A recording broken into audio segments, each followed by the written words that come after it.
ਸਤਿ ਸ੍ਰੀ ਅਕਾਲ। ਤੁਸੀਂ ਦੇਖ ਰਹੇ ਹੋ ਤਖ਼ਤ ਪੰਜਾਬ। ਮੈਂ ਤੁਹਾਡੇ ਨਾਲ ਸੁਖਵਿੰਦਰ ਸਿੰਘ, ਮੇਰੇ ਨਾਲ ਅੱਗੇ ਸਿਆਸੀ ਮਾਹਰ ਪ੍ਰੋਫੈਸਰ ਮਨਜੀਤ ਸਿੰਘ ਮੌਜੂਦ ਨੇ। ਹੁਣ ਤੱਕ ਦੀਆਂ ਵੱਡੀਆਂ ਖਬਰਾਂ ਉੱਤੇ ਚਰਚਾ ਕਰਾਂਗੇ, ਜਿਨ੍ਹਾਂ ਨੇ ਪੰਜਾਬ ਦੀ ਸਿਆਸਤ ਤੇ ਮੁਲਕ ਦੀ ਸਿਆਸਤ ਦੇ ਵਿੱਚ ਭੁਚਾਲ ਲਿਆਂਦਾ ਹੋਇਆ। ਸਵਾਗਤ ਹੈ ਤੁਹਾਡਾ ਪ੍ਰੋਫੈਸਰ ਸਾਹਿਬ। ਬਹੁਤ ਬਹੁਤ ਧੰਨਵਾਦ ਸੁਖਵਿੰਦਰ ਜੀ। ਧੰਨਵਾਦ ਪ੍ਰੋਫੈਸਰ ਸਾਹਿਬ। ਸਿਹਤ ਮੰਤਰੀ ਸਾਹਿਬ ਦੇ ਦੌਰੇ ਨੂੰ ਲੈ ਕੇ ਪੰਜਾਬ ਸਰਕਾਰ ਦੇ ਉੱਤੇ ਜਾਂ ਸਿਹਤ ਮੰਤਰੀ ਸਾਹਿਬ ਦੇ ਉੱਤੇ ਬੜੀਆਂ ਇਲਜ਼ਾਮ ਤਰਾਸ਼ੀਆਂ ਹੋ ਰਹੀਆਂ ਨੇ। ਉਹਨਾਂ ਨੇ ਕਹਿੰਦੇ ਇੱਕ ਗੰਦੇ ਗੱਦੇ ਉੱਤੇ ਚਾਦਰ ਜਿਹੜੀ ਚਿੱਟੀ ਪਾ ਕੇ ਰੱਖਿਆ ਹੋਇਆ ਸੀਗਾ ਹਸਪਤਾਲ 'ਚ, ਉਹਦੇ ਉੱਤੇ ਵੀਸੀ ਸਾਹਿਬ ਨੂੰ ਲਿਟਾਤਾ। ਕਾਫੀ ਰੌਲਾ ਰੱਪਾ ਪੈ ਗਿਆ। ਉਸ ਤੋਂ ਬਾਅਦ ਹੋਰ ਵੀ ਅਸਤੀਫੇ ਜਿਹੜੇ ਨੇ ਉਹ ਵੱਖੋ ਵੱਖਰੇ ਜਿਹੜੇ ਹਸਪਤਾਲ ਨੇ ਜਾਂ ਮੈਡੀਕਲ ਐਸੋਸੀਏਸ਼ਨ ਨੇ ਉੱਥੋਂ ਸਾਹਮਣੇ ਆ ਰਹੇ ਨੇ। ਸੁਖਵਿੰਦਰ, ਇਹ ਸਾਨੂੰ ਇੱਕ ਅਰਲੀ ਇੰਡੀਕੇਸ਼ਨ ਆ ਪਬਲਿਕ ਲਈ। ਸਾਨੂੰ ਤੇ ਇਸ ਗੱਲ ਦਾ ਚਾਨਣਾ 7 ਸਾਲ ਪਹਿਲਾਂ ਹੀ ਪੈ ਗਿਆ। ਸਾਡੇ ਵੀਰ ਜਦੋਂ ਅਸੀਂ ਕੁਛ ਵੀ ਕਹਿੰਦੇ ਆ, ਉਹ ਕੇਜਰੀਵਾਲ ਨੂੰ ਸਮਝੋ, ਉਹਦੀ ਪਾਰਟੀ ਨੂੰ ਸਮਝੋ, ਉਹਦੇ ਵਿੱਚ ਤਾਲੀਬਾਨੀ ਸੋਚ ਪਈ ਹੈ। ਇਹ ਇੱਕ ਸਿੰਗਲ ਆਦਮੀ ਦੀ ਪਾਰਟੀ ਹੈਗੀ ਆ। ਤੁਸੀਂ ਦੁਨੀਆ 'ਚ ਕਦੀ ਦੇਖਿਆ ਕਿ ਪਾਰਟੀ ਦੇ ਪ੍ਰਧਾਨ ਦਾ ਜਾਂ ਉਹਦੇ ਕਨਵੀਨਰ ਦਾ ਜਾਂ ਉਹਦੇ ਹੈੱਡ ਦਾ ਝੰਡਾ ਜਿਹੜਾ ਆ ਪਾਰਟੀ ਦਾ, ਉਹਦਾ ਫੋਟੋ ਲਾ ਕੇ ਹੋਵੇ? ਜਾਣੀ ਤੁਸੀਂ ਕਾਂਗਰਸ ਦਾ ਵੀ ਝੰਡਾ ਜਾਣਦੇ ਕਿਹੋ ਜਿਹਾ ਉਹਦੇ 'ਚ ਹੱਥ ਹੁੰਦਾ ਆ, ਅਕਾਲੀਆਂ ਦਾ ਜਾਣਦੇ ਆ ਤੁਸੀਂ ਕਿਹੋ ਜਿਹਾ ਹੁੰਦਾ ਪਾਰਟੀ ਦਾ ਝੰਡਾ, ਇਸ ਤਰ੍ਹਾਂ ਹੀ ਤੁਸੀਂ ਬੀਜੇਪੀ ਦਾ ਝੰਡਾ ਜਾਣਦੇ ਆ ਕਿਹੋ ਜਿਹਾ ਹੁੰਦਾ। ਪਰ ਕਦੀ ਇਹ ਦੇਖਿਆ ਤੁਸੀਂ ਵੀ ਉਹਦੇ ਆਪਣੇ ਹੀ ਬੰਦੇ ਦਾ ਜਿਹੜਾ ਹੈੱਡ ਆ ਪਾਰਟੀ ਦਾ, ਉਹਦੇ ਚਿਹਰੇ ਤੋਂ ਬਗੈਰ ਪਾਰਟੀ ਦਾ ਝੰਡਾ ਹੀ ਨਾ ਬਣਦਾ ਹੋਵੇ? ਇਹੋ ਤੁਸੀਂ ਦੇਖੋ, ਜਦੋਂ ਵੀ ਇਲੈਕਸ਼ਨ 'ਚ ਹੁੰਦਾ, ਜਿੱਥੇ ਵੀ ਕੋਈ ਫਲੈਕਸ ਨਹੀਂ, ਕੋਈ ਪੋਸਟਰ ਨਹੀਂ ਹੋ ਸਕਦਾ ਜਿੱਥੇ ਚਿਹਰਾ ਨਾਲ ਕੇਜਰੀਵਾਲ ਦਾ ਨਾਂ ਹੋਵੇ। ਇਹ ਸਿੰਗਲ ਮੈਨ ਪਾਰਟੀ ਹੈ। ਔਰ ਇਹਦਾ ਮਤਲਬ ਕੀ ਨਿਕਲਦਾ? ਇਹੀ ਬੰਦੇ ਵਿੱਚੇ ਬੀਜੇਪੀ ਤੇ ਵਿੱਚੇ ਹੀ ਆਮ ਆਦਮੀ ਪਾਰਟੀ ਜਿਹੜੇ ਦੂਜਿਆਂ ਦੇ ਦੋਸ਼ ਲਾਉਂਦੇ ਆ ਕਿ ਉਹ ਪਰਿਵਾਰਵਾਦ ਆ। ਪਰਿਵਾਰਵਾਦ ਹੈ, ਪਰਿਵਾਰਵਾਦ ਮਾੜਾ, ਪਰਿਵਾਰਵਾਦ ਨਹੀਂ ਹੋਣਾ ਚਾਹੀਦਾ। ਤੁਹਾਡਾ ਤੇ ਪਰਿਵਾਰਵਾਦ ਵੀ ਨਹੀਂ। ਇਹ ਦੋਹੇ ਪਾਰਟੀਆਂ ਬੀਜੇਪੀ ਤੇ ਆਮ ਆਦਮੀ ਪਾਰਟੀ ਏਕਾਧਿਕਾਰਵਾਦ। ਉੱਥੇ ਮੋਦੀ ਹੁੰਦੀ ਹੈ, ਇੱਥੇ ਕੇਜਰੀਵਾਲ ਹੁੰਦੀ ਹੈ। ਇਹ ਕਿੱਧਰ ਨੂੰ ਦੇਸ਼ ਦੀ ਸਿਆਸਤ ਲਿਜਾ ਰਹੇ ਆ? ਔਰ ਸਭ ਤੋਂ ਕਾਬਲ ਬੰਦਿਆਂ ਲਈ ਕੋਈ ਇਸ ਪਾਰਟੀ 'ਚ ਜਗ੍ਹਾ ਨਹੀਂ। ਜੀ ਹਜੂਰਿਆਂ ਦੀ ਜਿੰਨੀ ਵੀ ਜੀ ਹਜੂਰੀ ਕੋਈ ਕਰ ਲਏ, ਜਿੰਨੀ ਪੂਛ ਲਾ ਲਏ, ਜਿੰਨੀ ਚਾਪਲੂਸੀ ਕਰ ਲਏ, ਉਹ ਚੁਣ ਕੇ ਚਾਪਲੂਸਰ ਲੱਭ ਕੇ ਇਹਦੇ 'ਚ ਭਰਤੀ ਕੀਤੀ ਜਾਂਦੇ। ਕਿਉਂ? ਕਿਉਂਕਿ ਤਾਂ ਕਿ ਜਿਹੜਾ ਕੇਜਰੀਵਾਲ ਆ ਉਹ ਉਹਨਾਂ ਦਾ ਲੀਡਰ ਸਥਾਪਿਤ ਰਹੇ। ਕੋਈ ਉਹਨੂੰ ਕਿਤਿਓਂ ਬਾਗੀ ਸੁਰਾਂ, ਵਿਰੋਧੀ ਸੁਰਾਂ ਜਾਂ ਜਿੱਥੇ ਕੋਈ ਕੰਮ ਦੀ ਗੱਲ ਜਿਹੜੀ ਹੋਰ ਕੋਈ ਕੇਜਰੀਵਾਲ ਦੇ ਮਨ ਦੀ ਨਾ ਹੋਵੇ, ਉਹ ਨਾ ਸੁਣਨੀ ਪਵੇ। ਇਹ ਹਾਲਤ ਬਣੀ ਹੋਈ ਆ ਅੱਜ। ਕੀ ਇਹਨਾਂ ਦੇ ਐਮਐਲਏ 'ਚ ਹੋਰ ਡਾਕਟਰ ਨਹੀਂ ਹੈਗੇ? ਡਾਕਟਰ ਹੈਗੇ ਆ। ਸਿੰਗਲਾ ਨੂੰ ਹਟਾ ਕੇ ਪਹਿਲਾਂ ਜਿਹੜਾ ਹੈਲਥ ਮਿਨਿਸਟਰ ਸੀਗਾ ਉਸ ਨੂੰ ਹਟਾ ਕੇ ਤੁਸੀਂ ਉਹਨੂੰ ਚੱਕ ਕੇ ਜੇਲ੍ਹ 'ਚ ਦੇ ਦਿੱਤਾ। ਉਹ ਹੁਣ ਜਾਣੀ ਬਾਹਰ ਫਿਰਦਾ ਆ। ਪਤਾ ਨਹੀਂ ਉਹਦਾ, ਮੈਨੂੰ ਤੇ ਲੱਗਦਾ ਨਹੀਂ ਕੋਈ ਬਹੁਤਾ ਹੋਣਾ ਜਾਂ ਬਹੁਤਾ ਕੁਝ ਨਿਕਲਣਾ। ਇਹ ਜਿਹੜੇ ਸਾਹਿਬਾਨ ਨੂੰ ਜੋੜੇ ਮਾਜਰਾ ਨੂੰ ਬਣਾਇਆ, ਹੁਣ ਲੋਕੀ ਉਹ ਮਜ਼ਾਕ ਉਡਾਉਂਦੇ ਆ। ਉਹ ਕਹਿੰਦੇ ਇਹਨਾਂ ਕੋਲ 10-12 ਡਾਕਟਰ ਐਮਐਲਏ ਹੈਗੇ ਆ। ਨਿੱਜਰ ਵੀ ਆ, ਹੋਰ ਵੀ ਆ, ਕਈ ਬੰਦੇ ਐਮਐਲਏ ਜਿਹੜੇ ਇਹਨਾਂ ਦੇ ਹੈਗੇ ਉਹ ਡਾਕਟਰ ਹੈਗੇ, ਪ੍ਰੋਫੈਸ਼ਨਲ ਹੈਗੇ। ਉਹਨਾਂ ਨੂੰ ਛੱਡ ਕੇ ਇਹਦਾ ਨੰਬਰ ਕਿਵੇਂ ਲੱਗਾ? ਕੋਈ ਕਹਿੰਦਾ 10 ਪੜ੍ਹਿਆ, ਕੋਈ ਕਹਿੰਦਾ 12 ਪੜ੍ਹਿਆ, ਪਰ ਸਕੂਲ ਪਾਸ ਹੀ ਹੈ, ਕਾਲਜ ਤੇ ਗਿਆ ਨਹੀਂ ਹੈਗਾ। ਇਹ ਵੀ ਕੋਈ ਮਨਾਹੀ ਨਹੀਂ ਹੈ, ਪਰ ਆਦਤਾਂ ਤੇ ਬਦਲੋ, ਸੋਚ ਤੇ ਬਦਲੋ। ਤੁਸੀਂ ਕੀ ਕੀਤਾ ਜਾ ਕੇ? ਉਹ ਜਿਹੜੇ ਰਾਜ ਬਹਾਦਰ ਸਿੰਘ ਜਿਹੜੇ ਹੈਗੇ ਉੱਥੇ ਦੇ ਬਾਬਾ ਫਰੀਦ ਯੂਨੀਵਰਸਿਟੀ ਦੇ ਵਾਈਸ ਚਾਂਸਲਰ, ਉਹਦੇ ਥੱਲੇ ਕਾਲਜ ਜਿਹੜਾ ਗੁਰੂ ਗੋਬਿੰਦ ਸਿੰਘ ਕਾਲਜ ਹਸਪੀਟਲ ਆਉਂਦਾ, ਵੱਡਾ ਹਸਪੀਟਲ ਹੈਗਾ, ਬਹੁਤ ਵੱਡਾ। ਮੇਰਾ ਖਿਆਲ 1100 ਕਿੰਨੇ ਉਹਦੇ ਬੈੱਡ ਹੈਗੇ ਆ। ਐਡਾ ਵੱਡਾ ਹਸਪੀਟਲ ਫਰੀਦਕੋਟ, ਉਹਦੇ 'ਚ ਤੁਸੀਂ ਫੜ ਕੇ ਤੇ ਉਹਨਾਂ ਦੇ ਸੁਪਰਡੈਂਟ ਦੇ ਸਾਹਮਣੇ, ਉਹਨਾਂ ਦੇ ਹੋਰ ਟੀਚਰਾਂ ਦੇ ਸਾਹਮਣੇ ਜੋ ਬੇਇੱਜ਼ਤੀ ਕਰ ਰਹੇ ਆ। ਤੁਸੀਂ ਆਪਣੇ ਆਪ ਤੇ ਚਿਹਰਾ ਦੇਖ ਲਓ ਆਪਣਾ ਪਹਿਲਾਂ ਸ਼ੀਸ਼ੇ ਦੇ ਵਿੱਚ ਕਿ ਤੁਸੀਂ ਕੌਣ ਆ। ਤੁਹਾਨੂੰ ਪ੍ਰੀਤੀ ਲੱਗ ਗਈ ਮਿਨਿਸਟਰੀ ਦੀ, ਇਸ ਕਰਕੇ ਤੁਸੀਂ ਕਿਸੇ ਦੀ ਵੀ ਪੱਗ ਛਾਲੋਗੇ। ਇਸ ਤਰ੍ਹਾਂ ਘਰ 'ਚ ਵੀ ਨਹੀਂ ਕਰਦੇ। ਤੁਸੀਂ ਆਪਣੇ ਬਾਪ ਨਾਲ ਇੰਜ ਕਰਦੇ ਆ ਘਰ 'ਚ, ਚੰਗਾ ਹੋਵੇ ਮਾੜਾ ਹੋਵੇ, ਵੀ ਇਹਦੀ ਪੱਗ ਛਾਲੋ, ਇਹਨੂੰ ਕਹੋ ਇਹਦੀਆਂ ਲਕੀਰਾਂ ਕਢਾਓ, ਕਰਦੇ ਆ। ਇਹ ਜਿਹੜੀ ਸੋਚ ਆ ਕਿੱਥੋਂ ਨਿਕਲਦੀ? ਸੋਚ ਇਹ ਨਿਕਲਦੀ ਆ ਕਿ ਉੱਥੇ ਤੇ ਹਿਲਾਉਣੀਆਂ ਪੂਛਾਂ, ਇਹ ਅੰਦਰੋਂ ਖੋਖਲਾਪਣ, ਇਹਨਾਂ ਦੇ ਦਿਮਾਗ ਦਾ ਖੋਖਲਾਪਣ, ਇਹਨਾਂ ਦੀ ਰੂਹ ਦਾ ਖੋਖਲਾਪਣ, ਇਹਨਾਂ ਦੀ ਸੋਚ ਦਾ ਖੋਖਲਾਪਣ ਇਹ ਦੱਸਦਾ ਕਿ ਉਹਨੇ ਅੱਜ ਜੱਗ ਜ਼ਾਹਰ ਕਰ ਦਿੱਤਾ ਉਸ ਮਿਨਿਸਟਰ ਨੇ ਕਿ ਆਹ ਕੁਛ ਆ ਸੀ ਅਸਲ 'ਚ। ਜਾ ਕੇ ਆਪਣੇ ਲੀਡਰਾਂ ਦੇ ਤੇ ਤਲਵੇ ਚੜ੍ਹਦੇ ਆ, ਉੱਥੇ ਤੇ ਜਾ ਕੇ ਜੀ ਹਜ਼ੂਰੀ ਕਰਦੇ ਆ, ਹਾਂਜੀ ਜੋ ਕੋਈ 7 ਬਚਨ ਜੋ ਚਾਹੀਦਾ ਅਸੀਂ ਜ਼ਰੂਰ ਭੇਜਾਂਗੇ ਜੀ, ਜੋ ਕਹੋਗੇ ਉਸ ਤਰ੍ਹਾਂ ਹੀ ਚੱਲਾਂਗੇ ਜੀ। ਤੇ ਇੱਥੇ ਆ ਕੇ ਥੱਲੇ ਰੋਬ ਪਾਉਂਦੇ ਆ, ਇਹ ਬੌਣਾਪਣ, ਇਹ ਛੋਟਾਪਣ। ਦੇਖੋ ਠੀਕ ਸਟੇਟਮੈਂਟ ਦਿੱਤੀ ਹੈ ਰਾਜ ਬਹਾਦਰ ਹੋਣਾ ਨੇ, ਵਾਈਸ ਚਾਂਸਲਰ ਸਾਹਿਬ ਨੇ। ਉਹ ਕਹਿੰਦੇ ਕਿ ਮੈਂ ਆਪਣੀ ਸ਼ਰਾਫਤ ਦਿਖਾਈ, ਉਹਨੇ ਆਪਣੀ ਦਾਦਾਗਿਰੀ ਦਿਖਾਈ, ਹੈਂਕੜ ਦਿਖਾਈ।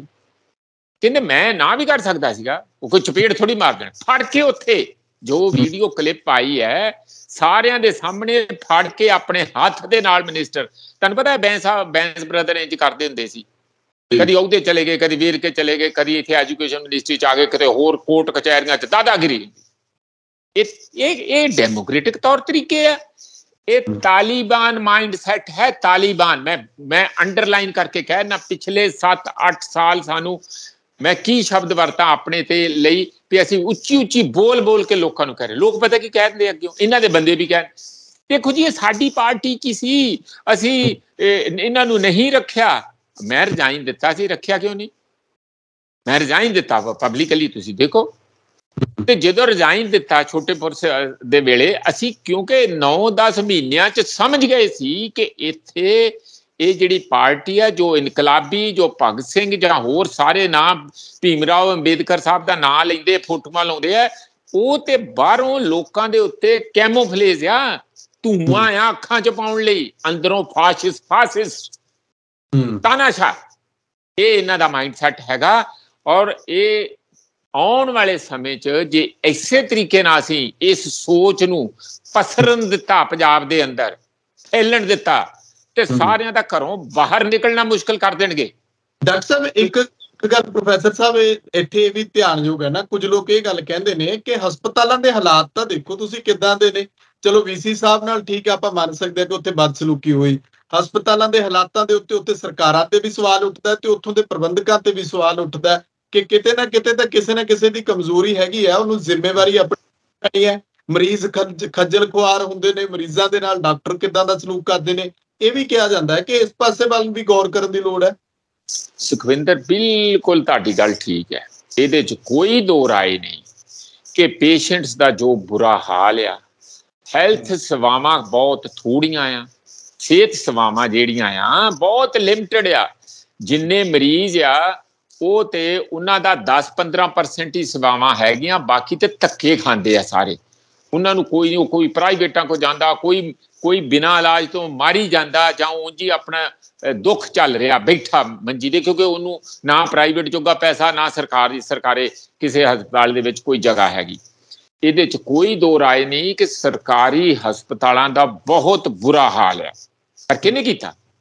ਇਹਨਾਂ ਨੂੰ ਜਦੋਂ ਕੁਝ ਵੀ ਪੁੱਛਦੇ ਆ, ਪਿਛਲੀਆਂ ਸਰਕਾਰਾਂ, ਤੁਸੀਂ ਠੀਕ ਆ, ਤੁਹਾਡਾ ਇਸ਼ੂ ਠੀਕ ਹੈ, ਕੋਈ ਨਹੀਂ ਕਹਿ ਰਿਹਾ। ਇਹ ਜਾ ਕੇ ਜੇ ਚੈੱਕ ਕੀਤਾ, ਕਿਸੇ ਨੇ ਕੋਈ ਬੁਰਾ ਨਹੀਂ ਕਹਿੰਦਾ ਵੀ ਠੀਕ ਹੈ, ਜਾ ਕੇ ਦੇਖ ਲਿਆ। ਜੇ ਇਹਨਾਂ ਨੂੰ ਪਹਿਲਾਂ ਨਹੀਂ ਪਤਾ ਕਿ ਹਸਪਤਾਲਾਂ ਦੀ ਪੰਜਾਬ ਦਿਆਂ ਦੀ ਕੀ ਹਾਲਤ ਆ, ਹੁਣੇ ਜਾ ਕੇ ਮਿਨਿਸਟਰ ਸਾਹਿਬਾਨ ਦੇਖ ਲੈਣ, ਕੋਈ ਮਾੜੀ ਗੱਲ ਨਹੀਂ ਹੈ। ਪਰ ਵਾਈਸ ਚਾਂਸਲਰ ਉਸੇ ਤਰੀਕੇ ਨਾਲ ਇੱਕ ਐਮਪਲਾਈ ਹੈ ਸਰਕਾਰ ਦਾ, ਜਿਵੇਂ ਇਹ ਐਮਪਲਾਈ ਹੈ ਐਜ ਮਿਨਿਸਟਰ ਵੀ ਕਰਮਚਾਰੀ ਹੈ ਸਰਕਾਰ ਦਾ, ਵਾਈਸ ਚਾਂਸਲਰ ਵੀ ਕਰਮਚਾਰੀ ਹੈ, ਉੱਥੇ ਹੋਰ ਡਾਕਟਰ ਵੀ ਕਰਮਚਾਰੀ ਹੈਗੇ ਆ।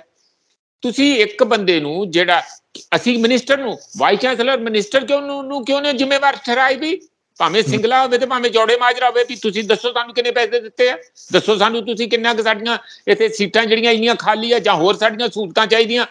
ਜਾਣੀ ਉਲਟਾ ਚੋਰ ਕੋਤਵਾਲ ਕੋ ਡਾਂਟੇ ਜਿਹੜੀ ਗੱਲ ਆ, ਉਹ ਹਾਲਤ ਹੋਈ ਹੈ। ਇਹਦੇ 'ਚ ਕੋਈ ਦੋ ਰਾਏ ਨਹੀਂ ਕਿ ਮਰੀਜ਼ ਸ਼ਾਇਦ ਕੁਛ ਕਿਸੇ ਹੱਦ ਤੱਕ ਇਸ ਗੱਲ ਤੇ ਖੁਸ਼ ਵੀ ਹੋਣ। ਮੈਂ ਤੁਹਾਨੂੰ ਇਹ ਵੀ ਦੱਸਦਾ ਕਿ ਜਦੋਂ ਲੋਕ ਹਤਾਸ਼ ਹੁੰਦੇ ਆ, ਨਿਰਾਸ਼ ਹੁੰਦੇ ਆ, ਲੋਕ ਦੁਖੀ ਹੁੰਦੇ ਆ, ਤੇ ਉਹਨਾਂ ਹਾਲਾਤਾਂ ਦੇ ਵਿੱਚ ਹੀ ਤਾਨਾਸ਼ਾਹ ਹੁੰਦੇ ਆ। ਉਹਨਾਂ ਹਾਲਾਤਾਂ ਦੇ ਵਿੱਚ ਹੀ ਹਿਟਲਰ ਵਰਗੇ ਬੰਦੇ ਪਾਵਰਫੁਲ ਹੁੰਦੇ ਆ। ਉਹ ਕਿਤੇ ਇਹ ਥੋੜੀ ਕਰਕੇ ਪਾਵਰਫੁਲ ਬਣਿਆ ਸੀਗਾ ਕਿ ਮੈਂ ਤੁਹਾਡੇ ਡੰਡਾ ਫੇਰਨਾ ਪਈ। ਉਹ ਇਹ ਕਹਿ ਕੇ ਬਣਿਆ ਸੀ ਕਿ ਮੈਂ ਦੇਸ਼ ਦੇ ਵਿੱਚ ਕੌਮੀ ਸਮਾਜਵਾਦ ਲੈ ਕੇ ਆਉਣਾ, ਜੋ ਕੇਜਰੀਵਾਲ ਕਹਿੰਦਾ। ਕਿ ਮੈਂ ਤੇ ਭਗਤ ਸਿੰਘ ਦਾ ਬੱਚਾ ਆ ਤੇ ਲੈ ਕੇ ਡੰਡਾ ਆਉਣਾ ਆ ਉਹਦੇ ਹੋਣ ਵਾਲੇ ਸ਼ੁਰੂਆਤੀ ਰੂਪ ਆ। ਇੰਝ ਹੀ ਆਉਂਦੇ ਆ ਡਿਕਟੇਟਰ। ਤੁਸੀਂ ਉਹਨਾਂ ਦਾ ਸਟਰਕਚਰ ਦੇਖੋ, ਕਿਸ ਕਿਸਮ ਦੀ ਰਾਜਨੀਤੀ ਹੈ, ਕੋਈ ਚੂ ਨਹੀਂ ਕਰ ਸਕਦਾ ਉਹਦੇ ਵਿਰੁੱਧ। ਤੇ ਜਦੋਂ ਇਹੋ ਜੀ ਰਾਜਨੀਤੀ ਹੈ ਜਿਹਨੂੰ ਤੁਸੀਂ ਪੂਰੇ ਭਾਰਤ ਵਿੱਚ ਤੇ ਪੰਜਾਬ ਵਿੱਚ ਤੇ ਪਸਾਰ ਹੀ ਦਿੱਤਾ, ਤੇ ਹੁਣ ਲੈ ਲਓ ਮਜ਼ੇ ਜਿਹੜੇ ਲੈਣੇ ਆ। ਸਾਰੇ ਭਾਰਤ ਵਿੱਚ ਪਸਰੂਗੀ, ਇੱਕ ਮਿੰਟ, ਸਾਰੇ ਭਾਰਤ ਵਿੱਚ ਇਹੋ ਜਿਹੀ ਸੁਖਵਿੰਦਰ ਪਸਰੂਗੀ ਤਾਂ ਤੁਹਾਡੀ ਜਿਹੜੀ ਡੈਮੋਕ੍ਰੇਸੀ ਮਾੜੀ ਮੋਟੀ ਇਸ ਵੇਲੇ ਬਚੀ ਹੋਈ ਆ, ਬਚੀ ਤੇ ਨਹੀਂ ਹੈਗੀ। ਜੋ ਪਾਰਲੀਮੈਂਟ ਦਾ ਹਾਲ, ਤੁਸੀਂ ਰਾਜ ਸਭਾ ਦਾ ਹਾਲ 10 ਦਿਨਾਂ 'ਚ ਇੱਕ ਦਿਨ ਵੀ ਨਹੀਂ ਚੱਲੀ, ਇੱਕ ਦਿਨ ਨਹੀਂ ਚੱਲੀ। ਲੋਕ ਸਭਾ ਦਾ ਵੀ ਹਾਲ ਇਸੇ ਤਰ੍ਹਾਂ ਦਾ। ਪਰ ਜੇ ਇਹ ਬੰਦੇ ਆ ਜਾਣਗੇ ਤੇ ਇਹ ਤੇ ਉੱਥੇ ਸ਼ਾਇਦ ਤਾਲਾ ਹੀ ਲਾ ਦੇਣ, ਲੜਾਈ ਕਰਨ ਜੋਗੀ ਵੀ ਪਾਰਲੀਮੈਂਟ ਨਾ ਚਲਾਉਣ। ਇਹ ਹਾਲਾਤ ਹੈਗੇ ਆ। ਮੈਂ ਤਾਂ ਇਸ ਨੂੰ ਜ਼ਿਆਦਾ ਸੀਰੀਅਸਲੀ ਲੈ ਰਿਹਾ। ਮੈਂ ਸਵੇਰ ਦਾ ਬਹੁਤ ਇਸ ਗੱਲ ਦੇ ਉੱਤੇ ਸੋਚਿਆ ਵੀ ਯਾਰ ਇੰਨੀ ਜ਼ੁਰਤ ਹੋ ਗਈ। ਜਿਨ੍ਹਾਂ ਨੂੰ ਪਿੰਡ ਦਾ ਬੰਦਾ ਸਰਪੰਚ ਨੇ ਚੁਣੇ, ਉਹਨਾਂ ਨੂੰ ਮਿਨਿਸਟਰ ਬਣਾਏ ਹੋਏ ਆ ਜਗ੍ਹਾ ਜਗ੍ਹਾ। ਤਾਂ ਫਿਰ ਤੁਸੀਂ ਆਪਣੀ ਉਸ ਇੱਜ਼ਤ, ਜਿਹੜਾ ਮਾਣ ਬਖਸ਼ਿਆ ਤੁਹਾਨੂੰ ਪੰਜਾਬ ਦੀ ਜਨਤਾ ਨੇ, ਤੁਸੀਂ ਉਸ ਨੂੰ ਵਰਤ ਕੇ ਜਿਹੜਾ ਬੰਦਾ ਆਪ ਦੇਖੋ ਕਿਤੇ। ਇਹ ਹੁਣ ਮੈਂ ਫਿਰ ਬਹਾਦਰ ਬਾਰੇ, ਜਿਹੜੇ ਰਾਜ ਬਹਾਦਰ ਸਾਹਿਬ ਬਾਰੇ ਦੱਸ ਦਿਆਂ। ਇੱਥੇ 32 ਸੈਕਟਰ ਦੇ ਵਿੱਚ ਮੈਡੀਕਲ ਕਾਲਜ ਦੇ ਵਿੱਚ ਉਹ ਸੀਗੇ, ਡਾਇਰੈਕਟਰ ਸੀਗੇ। ਉਹ ਰੀੜ ਦੀ ਹੱਡੀ ਦੇ ਐਕਸਪਰਟ ਆ, ਦੇਸ਼ ਦੇ ਵਿੱਚ ਪੂਰੇ 'ਚ ਜਾਣੇ ਜਾਂਦੇ ਆ। 10-12 ਕਾਲਜਾਂ ਦੇ ਵਿੱਚ ਉਹਨਾਂ ਨੇ ਪੜ੍ਹਾਇਆ ਤੇ ਕੰਮ ਕੀਤਾ, ਚੰਗੀਆਂ ਪੋਜੀਸ਼ਨਾਂ ਤੇ ਕੰਮ ਕੀਤਾ। ਹੁਣ ਤੁਸੀਂ ਇਹਦੇ 'ਚੋਂ ਕੀ ਨਾਮਣਾ ਖੱਟਣਾ ਚਾਹੁੰਦੇ ਆ ਬਈ? ਕੀ ਤੁਸੀਂ ਸਾਰੇ ਡਾਕਟਰਾਂ ਨੂੰ, ਕੀ ਹੈਲਥ ਸਿਸਟਮ ਨੂੰ, ਕੀ ਦੇਸ਼ ਦੇ ਵੱਡੇ ਜਿਹੜੇ ਰੁਤਬੇ ਵਾਲੇ ਬੰਦੇ ਆ ਉਹਨਾਂ ਨੂੰ ਕੀ ਦੇਣਾ ਚਾਹੁੰਦੇ ਆ ਮੈਸੇਜ? ਭਈ ਨਾ, ਤੁਸੀਂ ਕੰਮ ਨਾ ਕਰਿਓ, ਭਈ ਚੁੱਪ ਕਰਕੇ ਬੈਠੇ ਰਹੋ ਆਪਣੇ ਜਿੱਥੇ ਹੈਗੇ ਆ, ਕਿਉਂਕਿ ਉੱਪਰ ਆਦਮਬੋ ਕਰਦਾ ਕੋਈ ਮਿਨਿਸਟਰ ਆ ਰਿਹਾ, ਦੈਂਤ ਜਿਵੇਂ ਹੁੰਦਾ, ਕੋਈ ਜਮਦੂਤ ਹੁੰਦਾ। ਇਹ ਹਾਲਾਤ ਤੁਸੀਂ ਪੈਦਾ ਕਰੋਗੇ ਦੇਸ਼ ਦੇ ਅੰਦਰ ਜਾਂ ਪੰਜਾਬ ਦੇ ਅੰਦਰ। ਮੈਂ ਪ੍ਰੋਫੈਸਰ ਮੈਂ ਪਾਲ ਐਡ ਕਰਾਂ ਕਿ ਪਿਛਲੇ ਦਿਨਾਂ ਦੇ ਵਿੱਚ ਆਪਾਂ ਦੇਖਿਆ ਕਿ ਜਲੰਧਰ ਦੇ ਐਮਐਲਏ ਸਾਹਿਬ, ਉਹਨਾਂ ਨੂੰ ਵੀ ਏਡੀਸੀ ਤੋਂ ਜਾਂ ਉਹਨਾਂ ਅਧਿਕਾਰੀਆਂ ਤੋਂ ਮਾਫੀ ਮੰਗਣੀ ਪਈ। ਉੱਥੇ ਵੀ ਕਾਫੀ ਰੌਲਾ ਰੱਪਾ ਪੈ ਗਿਆ ਸੀਗਾ। ਚਲੋ ਇਹ ਤਾਂ ਮਾਫੀ ਮੰਗ ਕੇ ਖਹਿੜਾ ਛੁਡਾ ਲਿਆ ਜਾਂਦਾ, ਪਰ ਜੇ ਆਪਾਂ ਗੱਲ ਅਫਸਰਸ਼ਾਹੀ ਦੀ ਵੀ ਕਰੀਏ ਤਾਂ ਕੋਈ ਤਾਂ ਤਰੀਕਾ ਹੋਣਾ ਚਾਹੀਦਾ ਹੈ ਕਿ ਅਫਸਰਸ਼ਾਹੀ ਨੂੰ ਕਾਬੂ 'ਚ ਕਿਵੇਂ ਕੀਤਾ ਜਾਏ। ਭ੍ਰਿਸ਼ਟਾਚਾਰ ਚੱਲ ਰਿਹਾ, ਤੁਹਾਨੂੰ ਵੀ ਪਤਾ ਹੈ, ਸਾਨੂੰ ਵੀ ਪਤਾ ਹੈ, ਅਧਿਕਾਰੀਆਂ ਨੂੰ ਵੀ ਪਤਾ ਜਿਹੜੇ ਕਰਦੇ ਨੇ ਕਿ ਕਿੱਦਾਂ ਸ਼ਰੇਆਮ ਸਾਰਾ ਕੁਝ ਨੰਗੇ ਚਿੱਟੇ ਰੂਪ 'ਚ ਚੱਲ ਰਿਹਾ। ਫਿਰ ਅਧਿਕਾਰੀਆਂ ਦੇ ਉੱਤੇ ਜਾਂ ਇਸ ਅਫਸਰਸ਼ਾਹੀ ਦੇ ਉੱਤੇ ਨਕੇਲ ਕੋਈ ਤਾਂ ਢੰਗ ਤਰੀਕਾ ਲੱਭਿਆ ਜਾਵੇ ਕਿ ਕਾਨੂੰਨੀ ਰਾਹ ਜਾਂ ਕਿਸੇ ਹੋਰ ਢੰਗ ਪ੍ਰਸ਼ਾਸਨਿਕ ਤਰੀਕੇ ਨਾਲ ਇਹਨਾਂ ਨੂੰ, ਕਿਉਂਕਿ ਕਾਬੂ ਨਹੀਂ ਕੀਤਾ ਜਾ ਸਕਦਾ। ਜਿਸ ਤਰੀਕੇ ਨਾਲ ਆਪਾਂ ਦੇਖਦੇ ਹਾਂ ਕਿ ਉਹ ਹੜਤਾਲਾਂ ਤੇ ਚਲੇ ਜਾਂਦੇ ਨੇ, ਰੌਲਾ ਰੱਪਾ ਪਾ ਦਿੰਦੇ ਨੇ, ਸਰਕਾਰ ਤੇ ਐਲੀਗੇਸ਼ਨ ਲਾ ਦਿੰਦੇ ਨੇ ਜਾਂ ਕੰਮ ਛੱਡ ਦਿੰਦੇ ਨੇ, ਫਿਰ ਲੋਕ ਖੱਜਲ ਖੁਆਰ ਹੁੰਦੇ ਨੇ। ਸੁਖਵਿੰਦਰ, ਮੈਂ ਫਿਰ ਉਹੀ ਗੱਲ ਕਹਿਣਾ, ਭਾਵੇਂ ਅਫਸਰਸ਼ਾਹੀ ਹੈ, ਭਾਵੇਂ ਸਾਡੇ ਥਾਣੇ ਆ, ਭਾਵੇਂ ਕੋਰਟ ਕਚਹਿਰੀਆਂ ਆ, ਭਾਵੇਂ ਕੋਈ ਹੋਰ ਸੰਸਥਾਨ ਹੈਗੇ ਆ, ਭਾਵੇਂ ਯੂਨੀਵਰਸਿਟੀਆਂ ਕਹਿ ਲਓ, ਕਾਲਜ ਕਹਿ ਲਓ, ਹਾਲਾਤ ਮਾੜੇ ਆ, ਅਸੀਂ ਮੰਨਦੇ ਹਾਂ। ਲੋਕ ਬੜੇ ਦੁਖੀ ਆ, ਪਰੇਸ਼ਾਨ ਆ, ਪਰ ਉਸ ਨੂੰ ਬਿਹਤਰ ਕਰਨਾ ਕਿ ਬਦਤਰ ਕਰਨਾ, ਉਹਨੂੰ ਸੁਧਾਰਨਾ ਨਾ ਤੁਸੀਂ। ਤੇ ਸੁਧਾਰਨ ਦਾ ਬਹੁਤ ਦੇਰ ਪਹਿਲਾਂ ਹੀ ਅਸੀਂ ਇਸੇ ਹੀ ਤੁਹਾਡੇ ਡਾਇਲੌਗ ਦੇ ਵਿੱਚ ਇੱਕ ਦਿਨ ਗੱਲ ਕੀਤੀ ਸੀ। ਉਹ ਸਿਸਟਮ ਨੂੰ ਸੁਧਾਰੋ। ਇਹ ਖੁਦ ਕਹਿੰਦਾ ਸੀ ਵੀ ਜਿਹੜਾ ਆਪਣਾ ਕੇਜਰੀਵਾਲ, हम सत्ता परिवर्तन के लिए नहीं आए, हम व्यवस्था परिवर्तन के लिए। ये व्यवस्था परिवर्तन हो रही है, इस तरह नहीं व्यवस्था परिवर्तन होगी। व्यवस्था परिवर्तन करना, तुसी सिस्टम ਨੂੰ ਜੇ ਬਦਲਣਾ, ਸੰਸਥਾਨਾਂ ਨੂੰ ਬਦਲਣਾ, ਤਾਂ ਤੁਸੀਂ ਬੈਠ ਕੇ ਸਿਸਟੇਮੈਟਿਕਲੀ, ਜਿਵੇਂ ਹੌਲੀ ਹੌਲੀ ਵਿਗੜੇ ਆ, ਉਸੇ ਤਰ੍ਹਾਂ ਹੀ ਹੌਲੀ ਹੌਲੀ ਕਦਮ ਬਾ ਕਦਮ ਸੁਧਰਨਗੇ। ਇਹ ਕੋਈ ਜਾਦੂ ਦੀ ਛੜੀ ਨਹੀਂ ਹੈ ਕਿ ਅੱਜ ਤੁਸੀਂ ਕੋਈ ਆਰਡਰ ਕਰਤਾ, ਤਾਲਿਬਾਨ ਆਰਡਰ ਕਰਤਾ ਤੇ ਥੱਲੇ ਡਰਾ ਕੇ ਰਾਤੋਂ ਰਾਤ ਲੋਕੀ ਕਰਪਸ਼ਨ ਬੰਦ ਕਰ ਦੇਣਗੇ, ਜਾਂ ਤੁਹਾਡੀ ਲੋਕਾਂ ਦੇ ਉੱਥੇ ਜਿਹੜੇ ਕੱਲ ਤੱਕ ਬਘਿਆੜ ਸੀ ਅਗਲੇ ਦਿਨ ਉਹ ਸੇਵਕ ਬਣ ਜਾਣਗੇ। ਇਸ ਤਰ੍ਹਾਂ ਨਹੀਂ ਹੁੰਦਾ ਹੈ ਕਦੀ। ਲੋਕਾਂ ਦੇ ਇੱਕ ਮਾਈਂਡ ਸੈਟ, ਇੱਕ ਸਿਸਟਮ ਦੇ ਵਿੱਚ ਲੋਕਾਂ ਨੇ ਹੁਣ ਥੱਲੇ ਕਰਪਸ਼ਨ ਬੰਦ ਹੋ ਗਈ ਹੈ। ਜੇ ਇਹਨਾਂ ਨੇ ਵਾਕਿਆ ਹੀ ਸਿਸਟਮ ਨੂੰ ਸੁਧਾਰਨਾ ਆ ਤੇ ਕਿਉਂ ਨਹੀਂ ਮਾਈਨਿੰਗ ਦੇ ਵਿੱਚ ਜਿੱਥੋਂ ਪੈਸਾ ਇੰਨਾ ਪੰਜਾਬ ਨੂੰ ਵੀ ਆ ਸਕਦਾ ਉਹਨਾਂ ਨੂੰ ਕਿਉਂ ਨਹੀਂ ਬੰਦ ਹੁੰਦਾ ਬਈ? ਉਸੇ ਤਰ੍ਹਾਂ ਮਾਈਨਿੰਗ ਸਾਰੀ ਚੱਲ ਰਹੀ ਹੈ, ਉਸੇ ਤਰ੍ਹਾਂ ਦਫ਼ਤਰਾਂ 'ਚ ਕਰਪਸ਼ਨ, ਉਸ ਤਰ੍ਹਾਂ ਵੱਡੇ ਵੱਡੇ ਗੱਫੇ ਥੱਲਿਓ ਜਾ ਰਹੇ ਆ। ਕੋਈ ਐਵੇਂ ਉੱਪਰੋਂ ਗੱਲਾਂ ਕਰਕੇ ਤੁਸੀਂ ਝੂਠੀ ਤੇ ਫੋਕੀ ਹਲਕੀ ਫੁਲਕੀ ਸ਼ੋਹਰਤ ਖੱਟਣ ਲਈ ਇਹ ਕੰਮ ਕਰ ਰਹੇ ਆ। ਇਹਦੇ ਨਾਲ ਜੇ ਤੁਸੀਂ ਚੰਦ ਤੇ ਥੁੱਕੋਗੇ ਤੁਹਾਡੇ ਮੂੰਹ ਤੇ ਪਊਗਾ। ਇਹ ਬਿਲਕੁਲ ਜਿਹੜੀ ਕੱਲ ਗੱਲ ਹੋਈ ਹੈ, ਇਹ ਚੰਦ ਤੇ ਥੁੱਕਣ ਵਾਲੀ ਗੱਲ ਹੋਈ ਹੈ। ਮੈਂ ਨਹੀਂ ਕਹਿੰਦਾ ਕਿ ਰਾਜ ਬਹਾਦਰ ਦੀ ਕੋਈ ਨਹੀਂ ਗਲਤੀ ਹੋਊਗੀ। ਰਾਜ ਬਹਾਦਰ ਸਾਹਿਬ ਨੇ ਕੋਈ, ਉਹਨਾਂ ਨੇ ਵਾਈਸ ਚਾਂਸਲਰ ਹੈਗੇ ਆ, ਕੋਈ ਉਹਨਾਂ 'ਚ ਕਮੀ ਪੇਸ਼ੀ ਨਹੀਂ ਹੋਊਗੀ। ਪਰ ਉਹਨਾਂ ਨੂੰ ਦੱਸੋ ਤੁਹਾਡੀ ਆ ਕਮੀ ਪੇਸ਼ੀ ਹੈ, ਉਹਨਾਂ ਨੂੰ ਨੋਟਿਸ ਦਿਓ, ਉਹਨਾਂ ਨੂੰ ਕਹੋ, ਕਿਉਂਕਿ ਡੈਮੋਕ੍ਰੇਸੀ ਕਾਨੂੰਨ ਨਾਲ ਚੱਲਦੀ ਹੈ।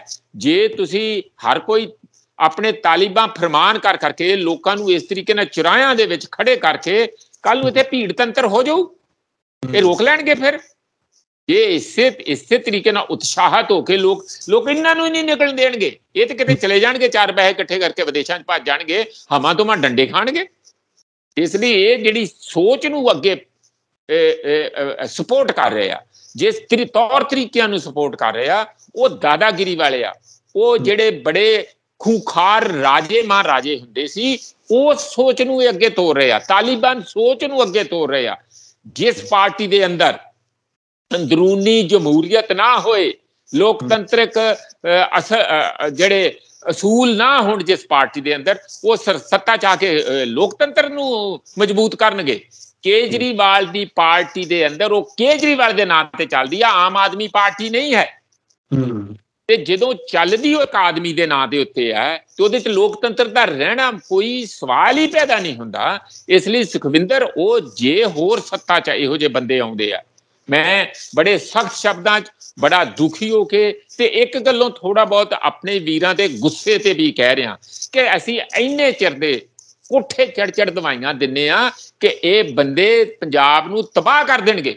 ਨਹੀਂ ਸਮਝਦੇ ਨਾ ਜੀ, ਆਪਾਂ ਦੂਸਰਿਆਂ ਤੋਂ ਦੁਖੀ ਆ, ਇਸ ਕਰਕੇ ਕੋਈ ਵੀ ਘੋੜਾ ਖੱਚਰ ਲੈ ਕੇ ਆ ਜਾਣਾ। ਇੰਜ ਨਾ ਕਰੋ, ਸਮਝੋ, ਸੋਚੋ। ਤੁਹਾਡੇ ਅੰਦਰ ਬਹੁਤ ਚੰਗੇ ਬੰਦੇ ਹੈਗੇ ਪੰਜਾਬ ਦੇ ਅੰਦਰ, ਤੁਹਾਨੂੰ ਰਾਘਵ ਚੱਡਿਆਂ ਦੀ ਤੇ ਕੇਜਰੀਵਾਲਾਂ ਦੀ ਲੋੜ ਨਹੀਂ ਹੈਗੀ। ਭਗਵੰਤ ਮਾਨ ਤੁਹਾਡੇ ਵਿੱਚੋਂ ਆ ਬਥੇਰਾ ਕੁਝ ਕਰ ਸਕਦਾ, ਪਰ ਉਹਨੂੰ ਕਰ ਨਹੀਂ ਦਿੰਦੇ, ਉਹਦੇ ਖੰਭ ਕੱਟੀ ਜਾਂਦੇ ਆ, ਉੱਡਣ ਹੀ ਨਹੀਂ ਦਿੰਦੇ।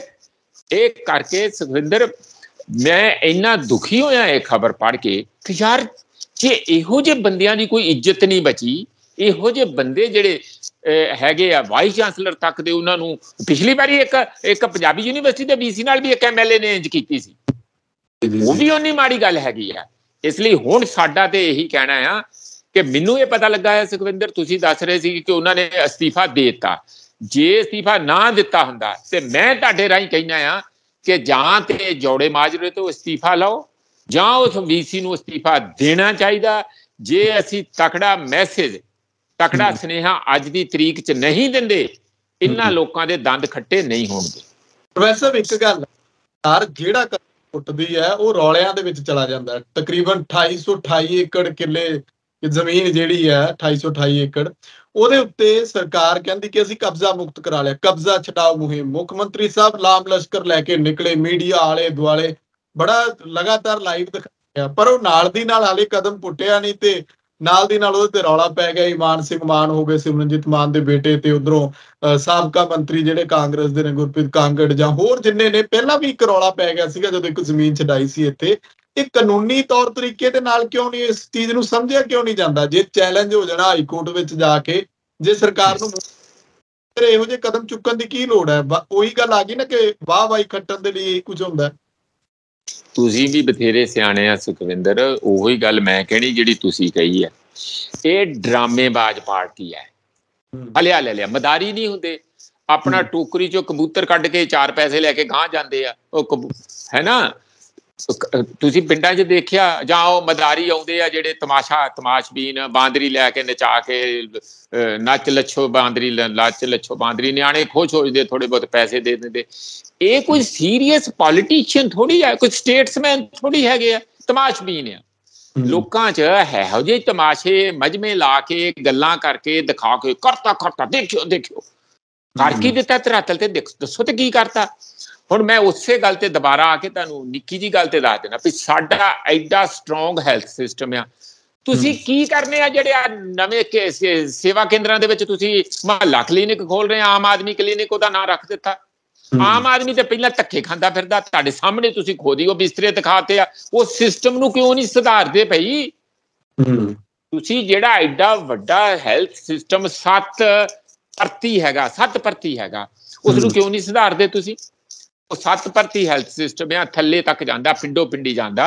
ਉਸ ਨੂੰ ਮਜ਼ਬੂਤ ਕਰੋ, ਉਹਨੂੰ ਪੈਸੇ ਦਿਓ। ਉੱਥੇ ਜਿੱਥੇ ਚੋਰ ਮੋਰੀਆਂ ਉਹਨਾਂ ਨੂੰ ਬੰਦ ਕਰੋ। ਕੋਈ ਮਹੱਲਾ ਕਲੀਨਿਕ ਦੀ ਉਹ ਵੀ ਡਰਾਮਾ, ਆ ਜਿਹੜੀਆਂ ਪੰਚਾਇਤੀ ਜ਼ਮੀਨਾਂ ਛਡਾਉਣੀਆਂ ਉਹ ਵੀ ਡਰਾਮਾ। 9000 ਏਕੜ ਤੋਂ ਉੱਪਰ ਭਗਵੰਤ ਮਾਨ ਕਹਿੰਦਾ ਜੀ ਅਸੀਂ ਜ਼ਮੀਨ ਛਡਾਤੀ ਆ। ਮੈਨੂੰ ਤਾਂ ਲੱਗਦਾ ਫਿਰ 50,000 ਏਕੜ ਛੁੱਟੀ ਲਓ ਹੁਣ ਸਾਰੀ, ਪਤਾ ਨਹੀਂ ਇੰਨੀ ਜ਼ਮੀਨ ਦਾ ਕਰਨਗੇ ਕੀ। ਜੇ 9,000 ਏਕੜ ਛਡਾ ਲਈ ਆ ਸੱਚੀ ਮੁੱਚੀ, ਉਹਦੇ ਚੋਂ 6,000 ਏਕੜ ਦਲਿਤਾਂ ਨੂੰ ਘਰ ਬਣਾਉਣ ਲਈ ਦੇ ਦਿਓ, ਪਤਾ ਲੱਗ ਜੂਗਾ ਵੀ ਕਿਹੜਾ ਕਿਹਦਾ ਕਿੱਥੇ ਕਿੱਥੇ ਕਬਜ਼ਾ ਹੈਗਾ। ਕਿਉਂ ਤੁਸੀਂ ਗੱਪਾਂ ਮਾਰ ਕੇ ਬੇਵਕੂਫ ਲੋਕਾਂ ਦਾ ਬਣਾਉਣ ਲੱਗੇ ਹੋਏ ਆ। 6,000 ਦਿਓ, ਉਹਨਾਂ ਦਾ ਹੱਕ ਬਣਦਾ। ਉਹ ਉਹਨਾਂ ਦੇ ਕੋਲ ਸਿਰ ਲੁਕਾਉਣ ਲਈ ਪਿੰਡਾਂ 'ਚ ਜ਼ਮੀਨ ਨਹੀਂ ਹੈਗੀ ਹੈ, ਮਜ਼ਦੂਰਾਂ ਕੋ, ਗਰੀਬਾਂ ਕੋ। ਕੋਈ ਗਰੀਬ ਕਿਸਾਨ ਆ ਲੈਂਡਲੈਸ ਆ, ਉਹਨੂੰ ਵੀ ਦਿਓ। ਮੈਂ ਇਕੱਲਾ ਦਲਿਤਾਂ ਦਾ ਨਹੀਂ ਕਹਿੰਦਾ, ਜਿਹੜਾ ਵੀ ਗਰੀਬ ਸਿਰ ਲੁਕਾਉਣ ਜੋਗਾ ਨਹੀਂ ਹੈਗਾ ਪਿੰਡਾਂ 'ਚ, ਉਹਨੂੰ ਦਿਓ ਜਿੰਨੀ ਜ਼ਮੀਨ ਲੈ ਲਈ ਆ। ਬਾਅਦ 'ਚ ਦੇਖਾਂਗੇ ਤੁਹਾਡਾ ਤੁਸੀਂ ਕਿਹੜੀਆਂ ਫੈਕਟਰੀਆਂ ਲਾਉਣੀਆਂ ਉੱਥੇ, ਕਿਹੜੀਆਂ ਐਗਰੋ ਪ੍ਰੋਸੈਸਿੰਗ ਯੂਨਿਟ ਲਾਉਣੇ ਆ, ਕਿਹੜੇ ਤੁਸੀਂ ਅਚਾਰ ਤੇ ਹੋਰ ਸਬਜ਼ੀਆਂ ਤੇ ਫਲ ਫਰੂਟਾਂ ਦਾ ਪ੍ਰੋਸੈਸਿੰਗ ਕਰਨਾ, ਉਹ ਦੇਖ ਲਾਂਗੇ ਬਾਅਦ ਵਿੱਚ। ਤੁਸੀਂ ਐਵੇਂ ਕਾਗਜ਼ਾਂ ਦੇ ਵਿੱਚ ਇੱਕ ਵਾਰੀ ਜਾ ਕੇ ਆ ਗਏ, 4 ਪੁਲਿਸ ਡੰਡਿਆਂ ਵਾਲੇ ਲੈ ਗਏ ਉੱਥੋਂ ਤੇ ਜਾ ਕੇ ਕਹਿਤਾ ਹਾਂਜੀ ਇਹ ਜ਼ਮੀਨ ਸਾਡੀ ਆ, ਫਿਰ ਤੋਂ ਟਰੈਕਟਰ ਘਰ ਆ ਗਏ। ਉਹ ਜਿਹਦੇ ਕੋਲ ਜ਼ਮੀਨ ਸੀ ਜ਼ਮੀਨ ਉਹਦੇ ਕੋਲ ਹੀ ਰਹਿ ਜਾਂਦੀ ਆ। ਆਪਣੇ ਕਬਜ਼ਾ ਤੇ ਦਿਖਾਓ। ਤੁਹਾਨੂੰ ਆ ਕੇ ਫਸਲਵਾੜੀ ਆਉਣ ਲੱਗ ਪਈ 9,000 ਏਕੜ ਦੀ, ਸਰਕਾਰੀ ਖਜ਼ਾਨੇ 'ਚ ਪੈਸੇ ਆਉਣ ਲੱਗ ਪਏ, ਉਹਦਾ ਠੇਕਾ ਆਉਣ ਲੱਗ ਗਿਆ ਤੁਹਾਨੂੰ। ਐਵੇਂ ਹੀ ਗੱਲਾਂ ਮਾਰੀ ਜਾਂਦੇ ਬੈਠੇ ਇੱਥੇ। ਇੱਧਰੋਂ ਛੱਡ ਕੇ ਆਉਂਦੇ ਆ ਲੋਕ, ਫਿਰ ਇਹ ਚਲੇ ਜਾਂਦੇ ਆ ਜਿਹੜਾ ਪਰਨਾਲਾ ਉੱਥੇ ਦਾ ਉੱਥੇ। ਇਸ ਲਈ ਇਹ ਡਰਾਮੇਬਾਜ਼ ਹੈ, ਪੂਰੇ ਡਰਾਮੇਬਾਜ਼। ਮੈਨੂੰ ਅਫਸੋਸ ਹੈ ਕਿ ਭਗਵੰਤ ਮਾਨ ਵੀ ਉਸ ਕੁਲਦੀਪ ਢਾਲੀਵਾਲ ਤੇ ਲੱਗਾ ਹੀ ਸੀਗਾ, ਉਹ ਥੋੜਾ ਸੀਗਾ ਇੱਕ, ਤੂੰ ਵੀ ਵਿੱਚ ਨਾਲ ਸ਼ਾਮਲ ਹੋ ਗਿਆ। ਇਹਨੂੰ ਕੀ ਲੋੜ ਸੀ ਜਾਣ ਦੀ ਇਸ ਕੰਮ ਦੇ ਵਿੱਚ, ਕਿਉਂਕਿ ਬਹੁਤ 2,228 ਏਕੜ ਦਾ ਕਬਜ਼ਾ ਛਡਾਉਣਾ ਸੀ, ਕਿਉਂਕਿ ਰਾਜਨੀਤੀ ਕਰਨੀ ਆ। ਧਰਾਤਲ ਤੇ ਕੁਝ ਕਰਨ ਲਈ ਨਾ ਹੈ, ਨਾ ਕੋਈ ਵਿਜ਼ਨ ਆ, ਨਾ ਕੋਈ ਕਰ ਸਕਦੇ ਆ। ਉਹੋ ਜਿਹਾ ਚੀਫ ਮਿਨਿਸਟਰ, ਉਹੋ ਜਿਹਾ ਤੁਹਾਡਾ ਜਿਹੜਾ ਕੀ ਕਹਿੰਦੇ ਆ ਹੈਲਥ ਮਿਨਿਸਟਰ। ਤੁਸੀਂ ਕੁਝ ਬੰਦੇ ਵਿਜ਼ਨ ਦੇ ਨਾਲ ਚੱਲੋ, ਜੇ ਵਿਜ਼ਨ में ਨਹੀਂ ਤੇ ਘੱਟੋ ਘੱਟ ਇਮਾਨਦਾਰੀ ਨਾਲ ਚੱਲੋ। ਪੜ੍ਹਿਆ ਲਿਖਿਆ ਹੋਣਾ ਕੋਈ ਬਹੁਤ ਜ਼ਰੂਰੀ ਨਹੀਂ ਹੈਗਾ, ਮੈਂ ਕਹਿੰਦਾ ਪੋਲਿਟਿਕਸ ਦੇ ਵਿੱਚ, ਪਰ ਤੁਸੀਂ ਗੁੜੇ ਤੇ ਹੋ, ਸਮਝਦਾਰ ਤੇ ਹੋ। ਪਿੰਡ ਦੇ ਅਨਪੜ੍ਹ ਲੋਕ ਵੀ ਬਥੇਰੇ ਸਿਆਣੇ ਹੁੰਦੇ ਆ, ਤੁਸੀਂ ਉਹ ਅਕਲ ਦੀ ਗੱਲ ਨਹੀਂ ਕਰਦੇ। ਤੁਸੀਂ ਉਹ ਕੇਜਰੀਵਾਲ ਦੇ ਨਚਾਇਆਂ ਤੇ ਨੱਚਣ ਲੱਗ ਪਏ ਆ, ਜਿਹੜੇ ਉਹਨੇ ਪੂਰਨੇ ਪਾ ਕੇ ਦਿੱਤੇ ਆ ਵੀ ਕਰੋ ਡਰਾਮੇ ਜਿੰਨੇ ਕਰਦਾ, ਜਿਵੇਂ ਮੈਂ ਕਰਦਾ। ਕੋਈ ਮੁਸ਼ਕਲ ਅਜੇ ਨਿਊਯਾਰਕ 'ਚ ਹੋਵੇ ਨਾ, ਉਹ ਰੌਲਾ ਪਾਉਂਦਾ ਦਿੱਲੀ ਆ ਗਈ, ਦਿੱਲੀ ਆ ਗਈ, ਦਿੱਲੀ ਆ ਗਈ। ਐਡਾ ਡਰਾਮੇਬਾਜ਼ ਬੰਦਾ ਆ। ਇਹ ਸਾਰੇ ਜਿਹੜੇ ਤਾਨਾਸ਼ਾਹ ਆ, ਉਹ ਇਸੇ ਤਰੀਕੇ ਨਾਲ ਅੱਗੇ ਵਧਦੇ ਆ, ਲੋਕਾਂ ਦੇ ਅੱਖਾਂ 'ਚ ਘੱਟਾ ਪਾ ਕੇ। ਔਰ ਪੰਜਾਬੀਆਂ ਨੇ ਐਡੀ ਵੱਡੀ ਗਲਤੀ ਕੀਤੀ ਆ, ਤੁਸੀਂ ਦੇਖਿਓ ਆਉਣ ਵਾਲੇ 6 ਮਹੀਨਿਆਂ 'ਚ ਇੱਥੇ ਕੀ ਭੰਗ ਪੁੱਜਦੀ ਆ। ਪ੍ਰੋਫੈਸਰ ਇੱਕ ਹੋਰ ਗੱਲ ਹੈ, ਜਦੋਂ ਆਪਾਂ ਗੱਲ ਕਰਦੇ ਆ ਨਾ ਕਿ ਜਿਹੜੇ ਕੰਮ ਕਰਨ ਵਾਲੇ ਨੇ ਉਹ ਕਰੋ, ਜਿੱਥੇ ਸਰਕਾਰ ਦਾ ਹੱਥ ਪੈਣਾ ਚਾਹੀਦਾ ਉੱਥੇ ਪਵੇ, ਤਾਂ ਕਿ ਲੋਕਾਂ ਨੂੰ ਵੀ ਪਤਾ ਲੱਗੇ ਕਿ ਵਾਕਈ ਸਰਕਾਰ ਅਸੀਂ ਬਣਾਈ ਸੀ। ਕੋਈ ਨੀਤੀ ਆਯੋਗ ਨੇ ਸੱਦਾ ਭੇਜਿਆ, ਕਹਿੰਦੇ ਮੁੱਖ ਮੰਤਰੀ ਭਗਵੰਤ ਸਿੰਘ ਮਾਨ ਉਹਦੇ ਵਿੱਚ ਸ਼ਾਮਲ, ਪ੍ਰਧਾਨ ਮੰਤਰੀ ਸਾਹਿਬ ਉਹਦੀ ਅਗਵਾਈ ਕਰਨਗੇ। ਕਹਿੰਦੇ ਆਓ ਪੰਜਾਬ ਦੇ ਮਸਲਿਆਂ ਦੇ ਉੱਤੇ ਆਪਾਂ ਵਿਚਾਰ ਵਟਾਂਦਰਾ ਕਰੀਏ। ਇਹ ਖਾਸ ਇਸ ਲਈ ਹੋ ਜਾਂਦਾ ਸੱਦਾ ਕਿ ਪਹਿਲਾਂ ਵੀ ਮੁੱਖ ਮੰਤਰੀ ਜਿਹੜੇ ਪੰਜਾਬ ਦੇ ਬਣਦੇ ਰਹੇ ਨੇ, ਭਾਵੇਂ ਕੈਪਟਨ ਸਾਹਿਬ ਹੋਣ, ਉਹਨਾਂ ਨੂੰ ਸੱਦੇ ਦਿੱਤੇ ਜਾਂਦੇ ਰਹੇ ਨੇ, ਪਰ ਉਹ ਬਹੁਤ ਘੱਟ ਆ ਕਿ ਕੋਈ ਜਾ ਕੇ ਉੱਥੇ ਉਸ ਬੈਠਕ ਦੇ ਵਿੱਚ ਸ਼ਾਮਲ ਹੁੰਦਾ ਹੋਵੇ। ਕੇਂਦਰ ਨੂੰ ਕੋਸਣਾ ਜਿਹੜਾ, ਉਹ ਭਾਵੇਂ ਸਾਰੀਆਂ ਸਰਕਾਰਾਂ ਦਾ ਹਿੱਸਾ ਬਣ ਜਾਂਦਾ, ਪਰ ਗੱਲ ਇਹ ਹੈ ਕਿ ਉੱਥੇ ਜਾ ਕੇ ਤੁਸੀਂ ਟੇਬਲ ਟਾਕ ਦੇ ਵਿੱਚ ਆਪਣੀ ਗੱਲ ਕਿਸ ਢੰਗ ਨਾਲ ਰੱਖੀ। ਮੈਨੂੰ ਨਹੀਂ ਲੱਗਦਾ ਉੱਥੇ ਟਾਕ ਕਰਨ ਦੀ ਸਪੇਸ ਹੈਗੀ ਹੈ, ਜਗ੍ਹਾ ਹੈਗੀ ਹੈ। ਤੁਸੀਂ ਚੰਗੀ ਗੱਲ ਇਹ ਹੋਊਗੀ, ਉਹ ਵੈਸੇ ਪਹਿਲੇ ਵੀ ਆਪਣੇ ਕਾਗਜ਼ ਪੱਤਰੀ ਦੇ ਕੇ ਭੇਜ ਦਿੰਦੇ ਹੋਣਗੇ, ਇੱਥੋਂ ਕਾਗਜ਼ ਪੱਤਰ ਬਣਾ ਕੇ ਲੈ ਕੇ ਜਾਵੇ, ਉੱਥੇ ਸਬਮਿਟ ਕਰੇ ਤੇ ਉਹਨਾਂ ਕੋਲ ਰਸੀਟ ਲੈ ਕੇ ਆਵੇ ਕਿ ਮੈਂ ਆਹ ਕਾਗਜ਼ ਇੰਨੇ ਪੇਜ ਇਹਦੇ ਬਾਰੇ ਤੁਹਾਨੂੰ ਦਿੱਤੇ ਆ।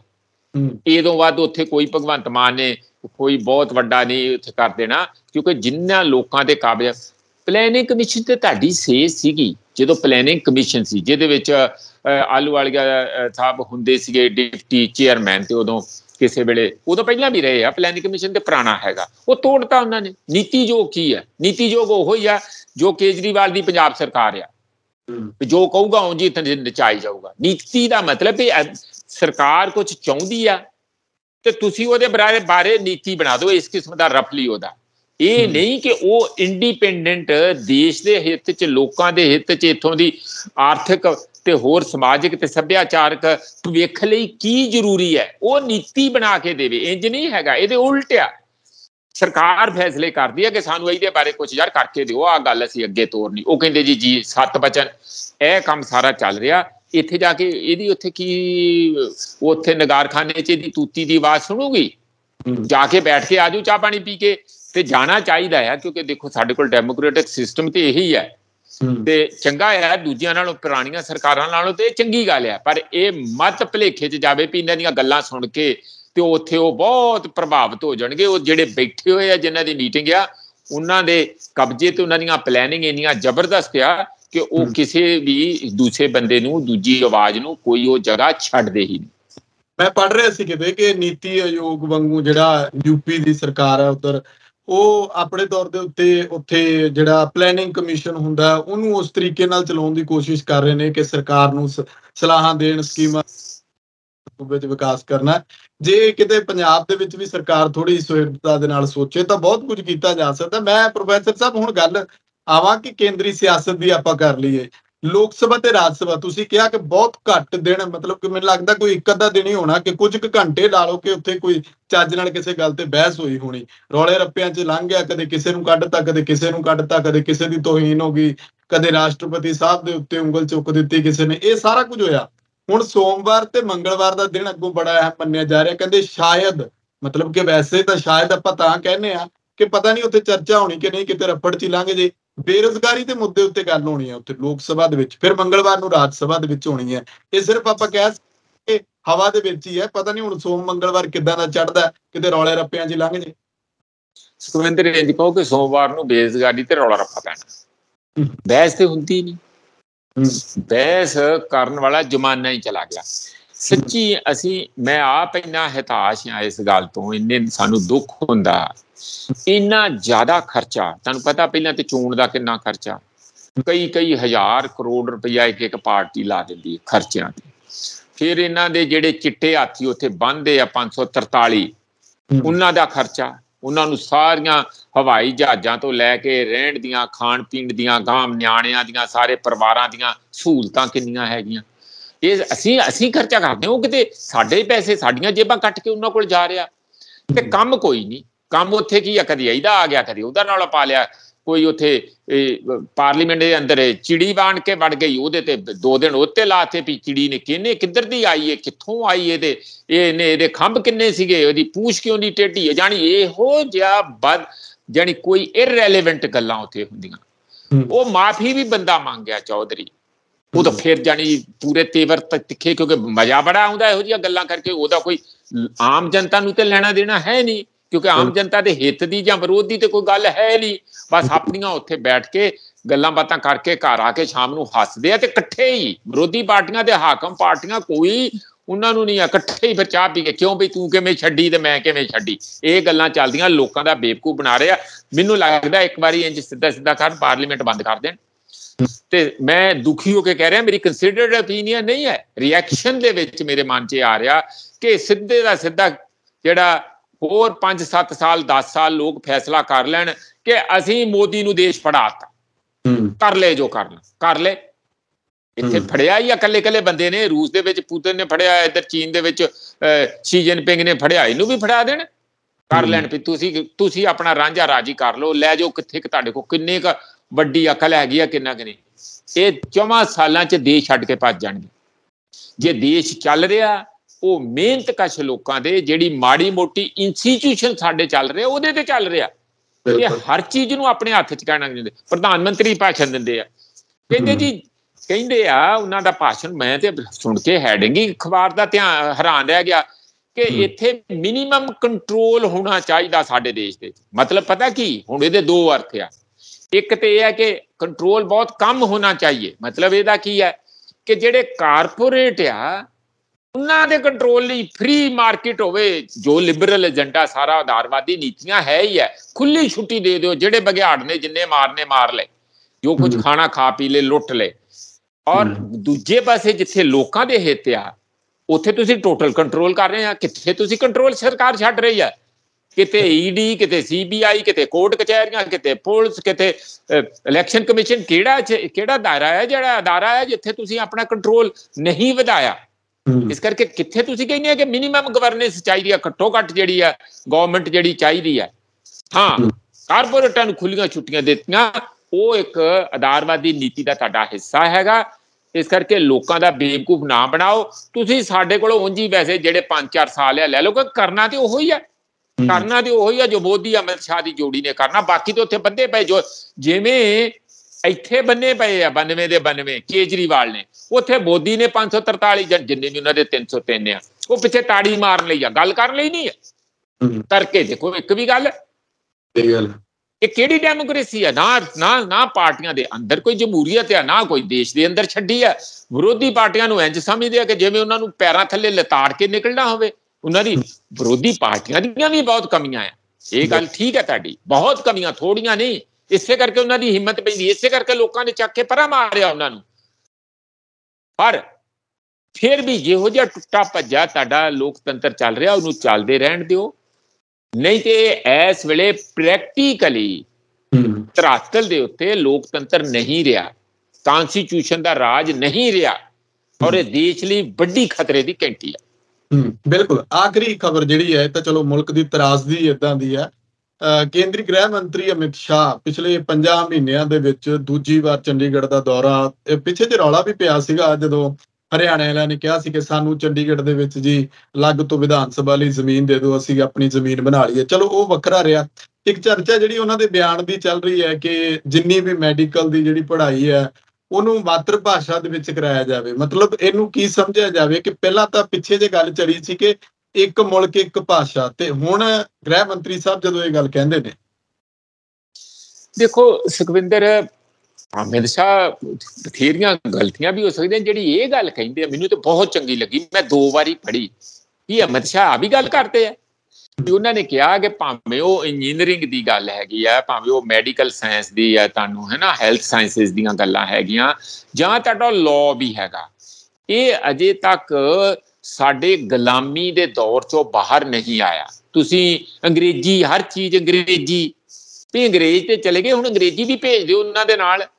ਉਹਨਾਂ ਨੇ ਕਿਹਾ ਕਿ ਜਿਹੜੀਆਂ ਵੀ ਰੀਜਨਲ ਮਾਤਰ ਭਾਸ਼ਾ ਹੈਗੀਆਂ, ਨਹੀਂ ਤੇ ਆਮ ਬੱਚੇ ਬਿਲਕੁਲ ਵਿਰਵੇ ਰਹਿ ਜਾਂਦੇ ਆ ਉਸ ਸਿੱਖਿਆ ਤੋਂ, ਉਸ ਸਮਝ ਤੋਂ। ਇਸ ਕਰਕੇ ਕਿਉਂਕਿ ਅੰਗਰੇਜ਼ੀ ਦਾ ਡਰ ਹੀ ਇੰਨਾ ਬਿਠਾਇਆ। ਉਹ ਅੰਗਰੇਜ਼ੀ ਨੂੰ ਕੱਢੋ ਡੰਡੇ ਮਾਰ ਕੇ ਦਿਮਾਗ ਚੋਂ। ਡੰਡੇ ਨਹੀਂ ਮਾਰੋ, ਮੇਰਾ ਮਤਲਬ ਸ਼ਬਦ ਜਿਹੜੇ ਆ ਥੋੜੇ ਜਿਹੇ, ਮਤਲਬ ਇਹ ਨਹੀਂ ਕਿ ਨਿਆਣੇ ਕੁੱਟਣ ਲੱਗ ਜਾਓ ਕੱਲ ਨੂੰ। ਨਿਆਣੇ ਤੇ ਅੰਗਰੇਜ਼ੀ ਪੜ੍ਹਨਾ ਹੀ ਨਹੀਂ ਚਾਹੁੰਦੇ। ਇਸ ਕਰਕੇ ਚਾਹੀਦਾ ਇਹ ਆ ਕਿ ਜਿਹੜੀ ਦਿਮਾਗ ਦੇ ਵਿੱਚ ਸਾਡੀ ਇਹ ਸੋਚ 'ਚ ਅਜੇ ਵੀ ਕਿਤੇ ਬਸਤੀਵਾਦ, ਕਿ ਅਸੀਂ ਅਜੇ ਵੀ ਗੁਲਾਮ ਆ ਅੰਗਰੇਜ਼ਾਂ ਦੇ, ਤੇ ਅੰਗਰੇਜ਼ੀ ਨਹੀਂ ਛੱਡਣੀ, ਹੱਦ ਹੋ ਗਈ ਹੈ। ਕੋਈ ਕਾਇਦੇ ਕਾਨੂੰਨ ਤੇ ਬਦਲ ਲਓ। ਇਹ ਗੱਲ ਮੈਨੂੰ ਬੜੀ ਚੰਗੀ ਲੱਗੀ ਆ ਉਹਨਾਂ ਦੀ, ਅਮਿਤ ਸ਼ਾਹ ਦੀ। ਅੱਜ ਚੰਡੀਗੜ੍ਹ ਆਏ ਆ, ਸ਼ਾਮ ਤੱਕ ਪਤਾ ਲੱਗੂ, ਪਤਾ ਨਹੀਂ ਕਿਹੜੇ ਨਵੇਂ ਚੰਦ ਚੜ੍ਹਦੇ ਆ ਤੇ ਕੀ ਕੁਛ ਹੁੰਦਾ ਆ। ਕਿ ਪਰ ਇਹ ਗੱਲ ਜ਼ਰੂਰ ਹੈਗੀ ਹੈ ਕਿ ਇਹ ਰੀਜਨਲ ਭਾਸ਼ਾ ਦੇ ਵਿੱਚ ਆਪਣੀਆਂ ਜਿਹੜੀ ਵੀ ਭਾਸ਼ਾ ਆ, ਪੰਜਾਬੀਆਂ ਨੂੰ ਪੰਜਾਬੀ ਵਿੱਚ, ਯੂਪੀ ਵਾਲਿਆਂ ਨੂੰ ਹਿੰਦੀ 'ਚ, ਅਸਾਮ ਵਾਲਿਆਂ ਨੂੰ ਅਸਾਮੀ 'ਚ, ਸਾਊਥ ਵਾਲਿਆਂ ਨੂੰ ਸਾਊਥ ਇੰਡੀਅਨ ਭਾਸ਼ਾਵਾਂ ਦੇ ਵਿੱਚ, ਭਾਵੇਂ ਉਹ ਕਾਨੂੰਨ ਦੀ ਸਿੱਖਿਆ, ਭਾਵੇਂ ਉਹ ਸਿਹਤ ਸੇਵਾਵਾਂ ਦੀ ਸਿੱਖਿਆ ਆ, ਭਾਵੇਂ ਉਹ ਇੰਜੀਨੀਅਰਿੰਗ ਦੀ ਸਿੱਖਿਆ ਹੈ, ਉਹ ਮਿਲੇ, ਤਾਂ ਕਿ ਜਿਹੜੇ ਸਾਡੇ ਆਪਣੇ ਟੈਲੈਂਟ ਹੈ, ਲੋਕਾਂ ਦੇ ਵਿੱਚ ਨਵੇਂ ਟੈਲੈਂਟ ਆ, ਜਿਹੜੇ ਸਾਡੇ ਵਿਰਸੇ ਦੇ ਵਿੱਚ ਟੈਲੈਂਟ ਆ, ਪਿੰਡਾਂ 'ਚ ਸਾਡੇ ਰਾਮਗੜੀਆਂ ਕੋਲੋਂ ਕਿੰਨੀ ਟੈਕਨੋਲੋਜੀ ਦਾ ਟੈਲੈਂਟ ਹੈ, ਉਹ ਸਾਰਾ ਨਹੀਂ ਅੱਗੇ ਆ ਸਕਦਾ ਕਿਉਂਕਿ ਉਹ ਉਸ ਭਾਸ਼ਾ ਤੱਕ ਬਹੁਤੇ ਬੰਦੇ ਨਹੀਂ ਪਹੁੰਚ ਪਾਉਂਦੇ। ਉਹ ਬੱਚੇ ਸਾਰਿਆਂ ਨੂੰ ਪਨਪਣ ਦਾ, ਆਪਣੀ ਕਲਾ ਤੇ ਜੌਹਰ ਦਿਖਾਉਣ ਦਾ ਮੌਕਾ ਲੱਗੇ। ਇਹ ਬੜੀ ਚੰਗੀ ਗੱਲ ਉਹਨਾਂ ਨੇ, ਅਮਿਤ ਸ਼ਾਹ ਨੇ ਕਹੀ। ਮੇਰਾ ਖਿਆਲ ਹੈ ਕਿ ਇਸ ਗੱਲ ਨੂੰ ਸੀਰੀਅਸਲੀ ਸਰਕਾਰ ਨੂੰ ਲਾਗੂ ਕਰਨਾ ਚਾਹੀਦਾ। ਇਹ ਵੀ ਹੈ ਨਾ ਕਿ ਇਹਨੂੰ ਸਕੂਲੀ ਪੱਧਰ ਦੇ ਉੱਤੇ ਤੁਸੀਂ ਮਾਤ ਭਾਸ਼ਾ ਦੇ ਵਿੱਚ ਪਰਪੱਕ ਕਰੋ ਬੱਚਿਆਂ ਨੂੰ, ਤਾਂ ਹੀ ਉਹ ਅੱਗੇ ਜਾ ਕੇ ਪੜ੍ਹਨਗੇ। ਸਕੂਲਾਂ ਦੇ ਵਿੱਚ ਭਾਸ਼ਾ ਹੋਰ ਹੁੰਦੀ ਆ, ਲੋਕ ਬੱਚਿਆਂ ਨੂੰ ਸਮਝ ਨਹੀਂ ਆਉਂਦੀ, ਫਿਰ ਉੱਤੇ ਜਾ ਕੇ ਉਹ ਅੰਗਰੇਜ਼ੀ ਤੋਂ ਬਾਅਦ ਪੰਜਾਬੀ 'ਚ ਆਉਣਾ, ਜਾਂ ਉਹਨਾਂ ਨੂੰ ਪੰਜਾਬੀ ਦੇ ਅੱਖਰਾਂ ਦਾ ਨਹੀਂ ਪਤਾ ਲੱਗਦਾ, ਜਾਂ ਉਹ ਪੜ੍ਹਦੇ ਨਹੀਂ, ਕਿਤਾਬਾਂ ਵੱਲ ਇੰਟਰਸਟ ਨਹੀਂ ਲੈਂਦੇ। ਜੇ ਪੜ੍ਹਨਗੇ ਤਾਂ ਹੀ ਉਹਨਾਂ ਨੂੰ ਪਤਾ ਲੱਗੇਗਾ ਕਿ ਗੁਰਮੁਖੀ ਦੀ ਕਿੰਨੀ ਵਿਸ਼ਾਲ ਹੈ ਤੇ ਉਹਦੇ ਵਿੱਚ ਕਿੰਨਾ ਕੁਝ ਕੀਤਾ ਜਾ ਸਕਦਾ ਹੈ। ਸਾਡੇ ਪੁਰਾਣੇ ਵਿਦਵਾਨ ਜਿਹੜੇ ਨੇ ਉਹਨਾਂ ਨੇ ਪੰਜਾਬੀ ਨੂੰ ਬੜਾ ਨੇੜਿਓਂ ਪੜ੍ਹਿਆ, ਬੜਾ ਨੇੜਿਓਂ ਘੋਖਿਆ, ਤੇ ਉਹਦੇ ਵਿੱਚ ਜਦੋਂ ਗੱਲ ਕਰਦੇ ਨੇ ਤਾਂ ਬੜੀ ਮਿੱਠੀ ਗੱਲ ਲੱਗਦੀ ਆ ਤੇ ਨਾਲੇ ਸਮਝ ਵੀ ਪੈਂਦੀ ਹੈ ਆਪਣੀ ਭਾਸ਼ਾ ਦੇ ਵਿੱਚ ਆਪਣੇ ਲੋਕਾਂ ਨੂੰ। ਸ਼ੁਕਰੀਆ ਪ੍ਰੋਫੈਸਰ ਸਾਹਿਬ, ਧੰਨਵਾਦ ਤੁਹਾਡਾ। ਬਹੁਤ ਬਹੁਤ ਸ਼ੁਕਰੀਆ ਤੁਹਾਡਾ ਜੀ, ਸਾਡੇ ਸਰੋਤਿਆਂ ਦਾ ਵੀ ਤੇ ਤੁਹਾਡੀ ਸਾਰੀ ਟੀਮ ਦਾ ਵੀ ਬਹੁਤ ਬਹੁਤ ਸੁਖਵਿੰਦਰ ਜੀ, ਧੰਨਵਾਦ। ਮੇਰੇ ਨਾਲ ਮੌਜੂਦ ਸਾਨੂੰ ਕਿ ਸਿਆਸੀ ਮਾਹਰ ਪ੍ਰੋਫੈਸਰ ਮਨਜੀਤ ਸਿੰਘ। ਇੱਕ ਜਾਂਦੇ ਜਾਂਦੇ ਮੇਰੇ ਧਿਆਨ ਵਿੱਚ ਆਈ ਕਿ 31 ਜੁਲਾਈ ਕੱਲ ਨੂੰ ਐਤਵਾਰ ਜਿਹੜਾ ਆ ਸਾੜੀ ਦਾ ਇਕੱਠ ਸੱਦਿਆ ਗਿਆ, ਪੰਥਕ ਜਥੇਬੰਦੀਆਂ ਨੇ ਸੱਦਿਆ। ਕਹਿੰਦੇ ਕਿ ਬੇਅਦਬੀ ਵਾਲੇ ਮਸਲਿਆਂ ਤੇ ਇਹਨਾਂ ਨੇ 6 ਮਹੀਨੇ ਦਾ ਸਮਾਂ ਮੰਗ ਲਿਆ ਪੰਜਾਬ ਸਰਕਾਰ ਨੇ, ਪਰ ਉਹ ਲੋਕਾਂ ਨੂੰ ਅਪੀਲ ਕੀਤੀ ਗਈ ਹੈ ਕਿ ਪਹੁੰਚੋ ਉੱਥੇ ਤਾਂ ਕਿ ਆਵਾਜ਼ ਚੁੱਕੇ। ਜਿਵੇਂ ਮੱਤੇਵਾੜਾ ਜੰਗਲ ਦੇ ਵਿੱਚ ਇਨਸਾਫ ਮਿਲਿਆ, ਉਸੇ ਤਰ੍ਹਾਂ ਆ ਕੇ ਇਸ ਮੋਰਚੇ ਦੇ ਨਾਲ ਜੁੜਿਆ। ਆਪਣੇ ਵਿਚਾਰ ਕਮੈਂਟ ਪੰਜਾਬ ਨੂੰ ਸਬਸਕ੍ਰਾਈਬ। ਧੰਨਵਾਦ।